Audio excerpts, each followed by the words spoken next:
Sí, Francisco, soy Acracio. ahora mismo bajo.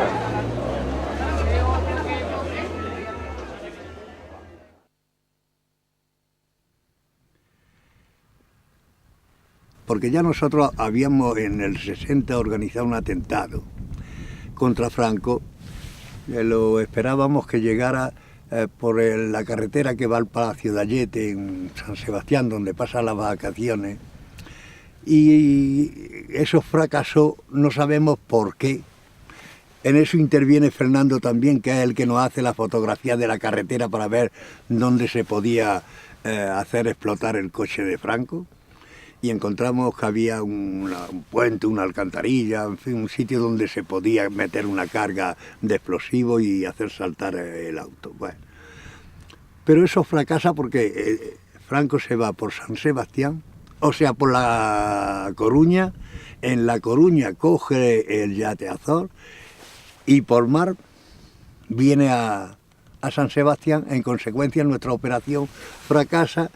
Y los que tienen que hacer explotar la carga llevan los explosivos a la tapia que rodea el palacio y la hacen saltar en la tapia. Es un gesto simbólico, ¿no? Bueno, si no nos cargamos a Franco en esa época, es porque hay un confidente entre nosotros.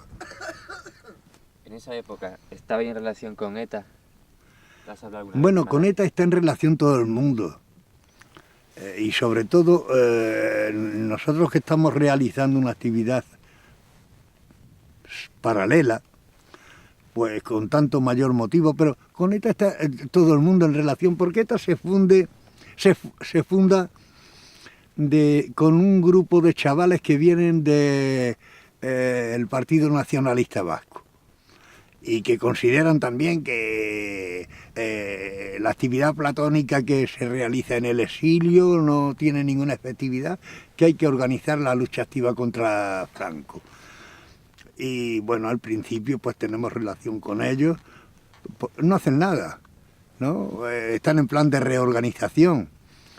En una ocasión inclusive yo rompo con ellos porque Madariaga, que todavía está vivo, creo que está aquí vive aquí en el País Vasco, viene a París a dar una conferencia. La va a dar en el local del PUN. Y los del PUN me invitan a que vaya a oír a Madariaga. Y voy, y dice tantos desatinos ese hombre, que es uno de los dirigentes de ETA en esa época, dice tantos desatinos que cuando termina yo me veo obligado a intervenir y decir que no estoy de acuerdo con ellos. ¿La causa? No, con los objetivos políticos que persiguen. Yo no estoy si hacen actos de eso, a mí me es completamente igual, ¿no? Si matan a Franco, tanto mejor, ¿no? Eso a mí no me molesta. Lo que me molesta es su pensamiento político. El pensamiento político no me va. Y sobre todo cuando en una ocasión le pregunto, bueno, ¿y si Franco le diera la autonomía al País Vasco? ¿Es que negociabais con él? Y Madariaga me dice, delante de todo el mundo, me dice sí. Y le dice, bueno, pues yo con vosotros no tengo nada de común en ese caso y a partir de hoy yo no quiero saber nada de vosotros. Bueno, esa es la ruptura mía con ETA. Pero en realidad ellos tienen relación con todo el mundo. Después empiezan a hacer actividades, pero bueno, eso es mucho después. Ellos han empezado en el 58, 59, han empezado a reorganizarse, ¿no? A organizarse, mejor dicho. Es después que van a empezar a hacer actividades, pero en esa época no.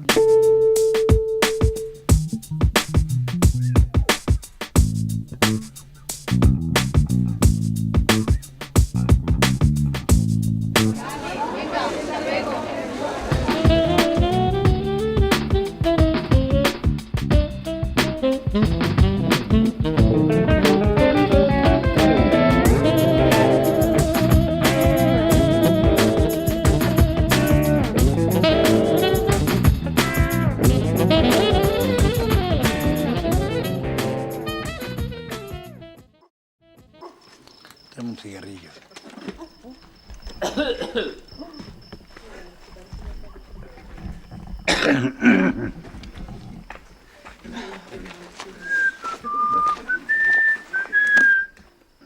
La monja, mi compañera. Ay, esa otra.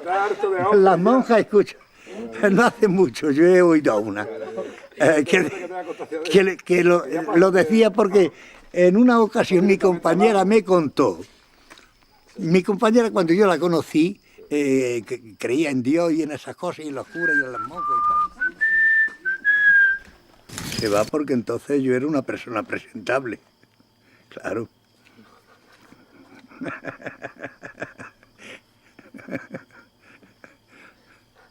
¿Y tu peripecia pasando los Pirineos? Entonces yo tenía un poco de imán.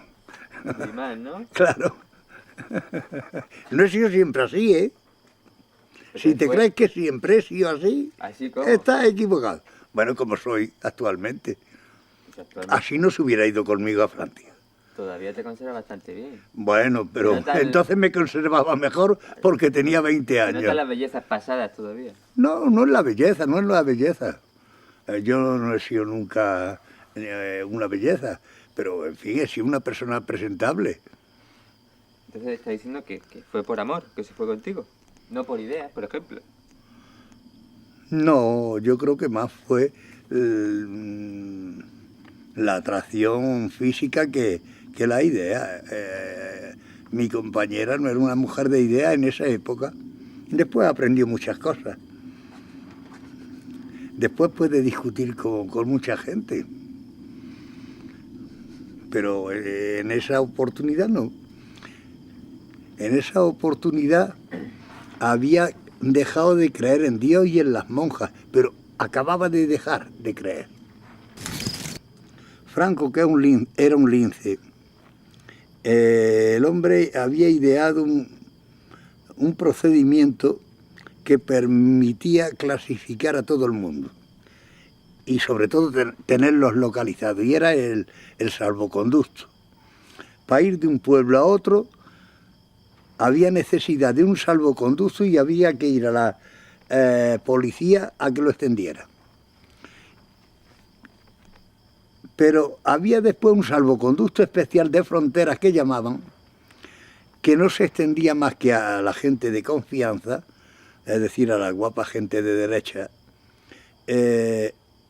que impedía acercarse de una frontera, la portuguesa o la francesa, a menos de 30 kilómetros a vuelo de pájaro. Y nosotros cogimos el tren en Barcelona y nos fuimos hasta el final. Al final nos bajamos, detrás se bajó una pareja de la Guardia Civil y dijimos, por nosotros viene. Porque la Guardia Civil entonces siempre iba por alguien. Entonces aceleramos el paso, dimos la vuelta a una manzana, a una esquina, y cuando no nos veían nos metimos debajo de un puente y esperamos a que pasaran. Y cuando oímos los pasos, porque los pasos de la Guardia Civil son pasos especiales, y en esa época más especiales todavía, eran distintivos, resonaban de una manera especial, no eran pasos como el común de los mortales, ¿no? El Guardia Civil no era una persona mortal, andaba de otra manera. Y lo oímos alejarse, entonces salimos y nos echamos al monte.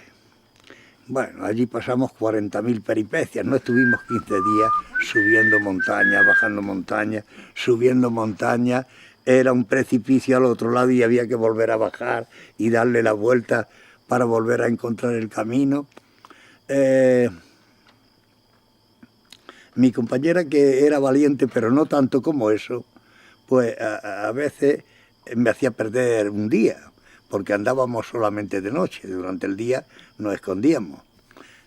A veces llegábamos a un sitio y decía, un río. Y lo peor es que yo veía también un río, porque el agua brillaba, ¿no? Con la luna, un poquito de luna, y aquello brillaba, pues es un río. Pero un río grandísimo. Pero ni atándola con esa cuerda había manera de hacerla atravesar el río. Entonces no me quedaba más opción que la de continuar río arriba en busca de un puente. Y cuando amanecía al día siguiente, nos encontrábamos la sorpresa con que el río aquel tan terrible que habíamos encontrado una hora antes era una carretera. Y era lo que relucía era el asfalto.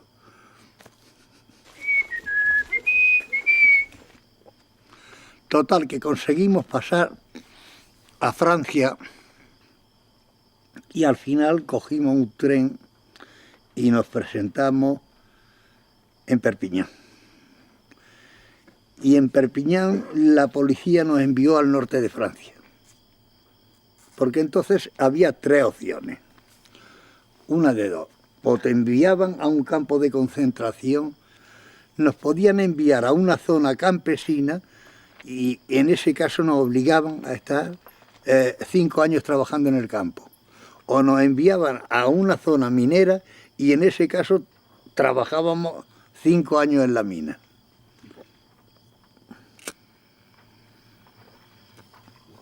Y yo, como siempre he tenido mucha suerte, me enviaron a la zona minera y tuve que ir a trabajar a la mina, pero como no he tenido nunca el carácter fácil, y en las minas en Francia en esa época quienes trabajaban eran los extranjeros y los franceses, que eran los encargados, los trataban peor que si fuera ganado, pues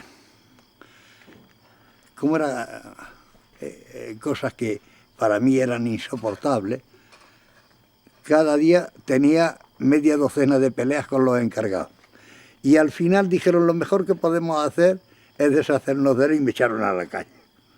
Y claro, entonces, como eran ellos que me habían echado, pues el problema estaba resuelto. Me fui a París.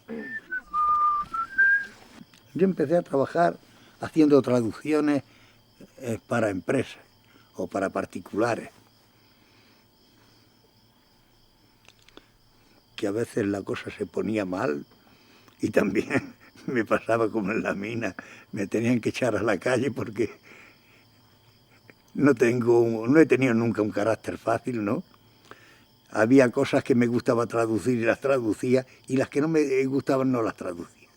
Y le decía al patrón, esto lo traduce usted porque yo no lo hago.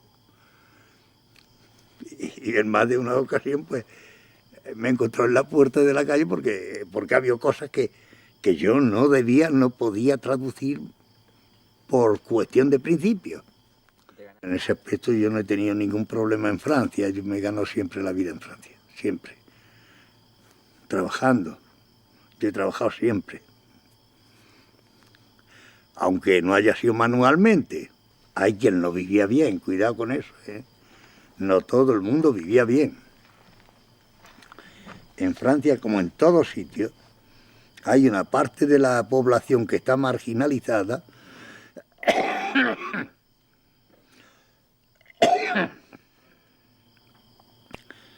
que es la que los gobernantes califican de gente delincuente. Es simplemente gente marginalizada. No son delincuentes. El del exilio es amargo. Hombre, claro, el pan del exilio es siempre amargo. Vas a un país que no conoces, donde no tienes ninguna clase de relación, donde tienes que empezar una nueva vida, en realidad, entonces el pan es amargo. Y además, te lo hacen sentir que sea amargo, porque yo en el primer trabajo que tuve en el de la mina, pues me hicieron sentir que el pan francés era amargo. Pero en fin, aparte de eso, es indiscutible que el nivel de vida en Francia es superior al de España. Que las prestaciones sociales son superiores a las de aquí. Que en caso de necesidad, cada ayuntamiento tiene servicio de auxilio a quien sea. Y ahí no discriminan, ¿no? Yo me siento un exiliado porque en España yo creo que se ha cambiado algo para que todo siga igual. El régimen actual no es más que la continuidad del régimen anterior. El régimen actual se instituye por decisión de Franco, porque en 1947, falseando unas elecciones, ha hecho decir que el pueblo quería que el régimen español fuera una monarquía y que quien sucediera a Franco fuera un heredero de la monarquía, sin tener en cuenta el precedente de que a finales de 1931 las Cortes republicanas, soberanas, elegidas por el pueblo, deciden que Alfonso XIII no tiene derecho a gobernar en España ni ninguno de sus descendientes, y es un acuerdo que sigue vigente, que tiene vigor hoy. Yo continúo considerándome hoy un exiliado de la misma manera que lo era ayer. La única diferencia que hay es que voy y vengo a España.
¿Ha vuelto usted por su tierra?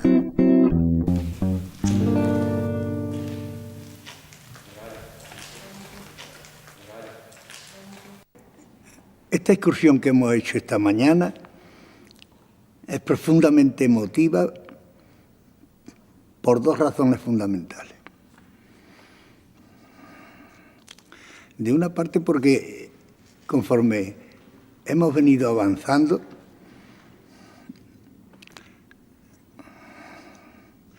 me he sugestionado de tal manera que me parecía ver los mineros viniendo por esos caminos en busca de estas minas, a las que venían a trabajar en condiciones infrahumanas,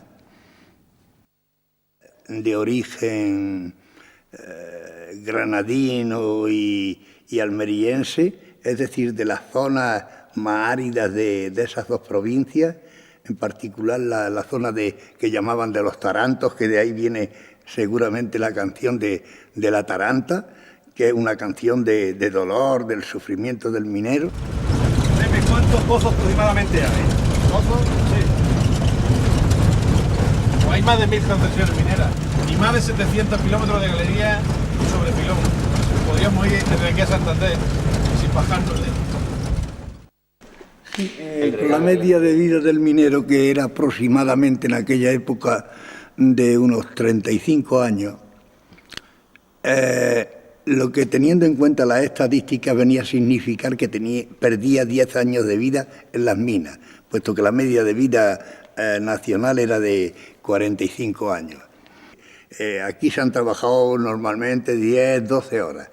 Pero con 10, 12, 8 el caso era igual, aquí había que trabajar a destajo. A excepción de algunas partes de las galerías principales no se enmaderaba siquiera, donde la aireación no se efectuaba normalmente y en consecuencia la falta de oxígeno en el interior de la mina llevaba al minero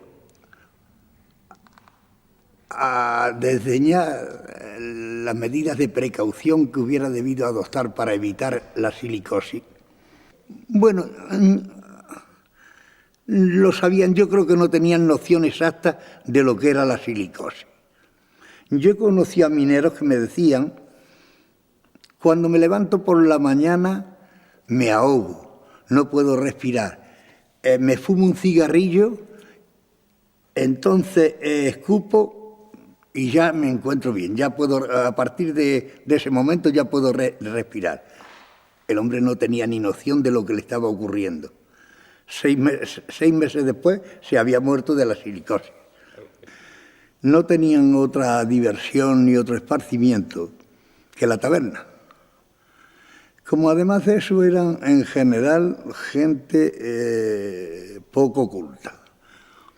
Pues la taberna la utilizaban como hoy se utiliza la droga. El vino, que era el vino Peleón ese que se conocía por aquellos años, que yo creo que se fabricaba a base de productos químicos más que de uva, era un vino Peleón que convertía al minero, una vez que se había bebido media botella o una botella, en un individuo asocial, pendenciero. Exactamente, esa expresión de Linares y Pincho viene precisamente de ahí, porque pinchaban, iban con las navajas aquellas, no me acuerdo qué nombre tenían un nombre además las navajas, y le daban un navajazo a cualquiera por menos de un pepino. Aquí ha habido siempre familias muy numerosas en esa época. Yo he conocido familias de 23 hijos. Lo que quiere decir que si la situación era difícil cuando el padre vivía y trabajaba, se convertía en dramática cuando desaparecía el padre.